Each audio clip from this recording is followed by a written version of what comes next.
Hi guys, എല്ലാവരും സുഖമായിട്ടിരിക്കുന്നു. ഞാനിവിടെ കുഴപ്പമില്ലാണ്ടിരിക്കുന്നു. ഇത് കണ്ടാൽ ഇത് രാവിലെയല്ല, ഇത് വൈകുന്നേരം 3 മണിക്കാണ് മുഖം കഴുകുന്നത്.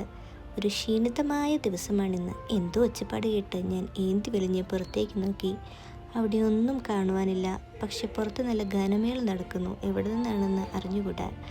വീണ്ടും ഞാൻ എൻ്റെ സെൽഫ് കോർണറിലേക്ക് പ്രവേശിച്ചു. മുടിയൊക്കെ വലിച്ചു പറിച്ചെടുക്കുന്ന ഞാൻ എങ്ങോട്ടാണ് ഒരുങ്ങി കിട്ടിയെന്നല്ലേ? എങ്ങോട്ടുമല്ല, വീണ്ടും ആ കട്ടിലിൽ പോയി കിടക്കുവാനാണ് ഈ ഒരുക്കം. ഇന്ന് നവംബർ 22. എനിക്ക് വളരെ സ്പെഷ്യലായിട്ടുള്ള ഒരു ദിവസമാണ്. എൻ്റെ സ്വന്തം പപ്പയുടെ ബർത്ത്ഡേ. ഹാപ്പി ബർത്ത്ഡേ പപ്പ. ഇന്നവിടെ ഉണ്ടാവാൻ പറ്റിയില്ല. അതുകൊണ്ട് അവിടെ ഇവിടെ ഇരിക്കുന്നവരെല്ലാവരും കൂടി ഒരുമിച്ച് വീഡിയോ കോളിലാണ്. വീഡിയോ കോളിൽ കേക്ക് കാണുന്നതിനേക്കാളും ഉഷാറ് പോപ്പർ പൊട്ടിക്കാനും ബലൂണുകൾ ഉയർത്തി വിടുവാനുമാണ്. ചേച്ചിയുടെ പൊട്ടുമ്പോൾ എൻ്റെ പൊട്ടാത്തതിൻ്റെ വിഷമം ആ മുഖത്ത് തെളിഞ്ഞ് കാണുന്നില്ലെങ്കിലും അകത്തുണ്ടായിരുന്നു.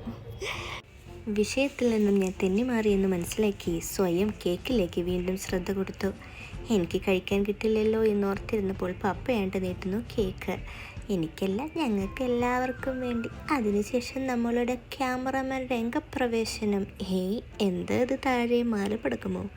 ഫോണെ പൊട്ടിത്തെറിക്കുമോ എന്ന് ഞാൻ ഭയന്നു. അതിനുശേഷം ഞാനും കൊടുത്തില്ല എന്ന് പറഞ്ഞ് മമ്മി പാഞ്ഞു വന്ന് പപ്പിക്ക് ഉമ്മ കൊടുത്തിട്ട് അങ്ങനെ അത് കഴിഞ്ഞു ഗൈസ്. കേക്ക് കിട്ടാത്തതിൻ്റെ വിഷമം ഒരു നൂഡിൽസിലൊതുക്കി ഞാനും യാത്രയായി. Bye bye. Thank you for watching. See U.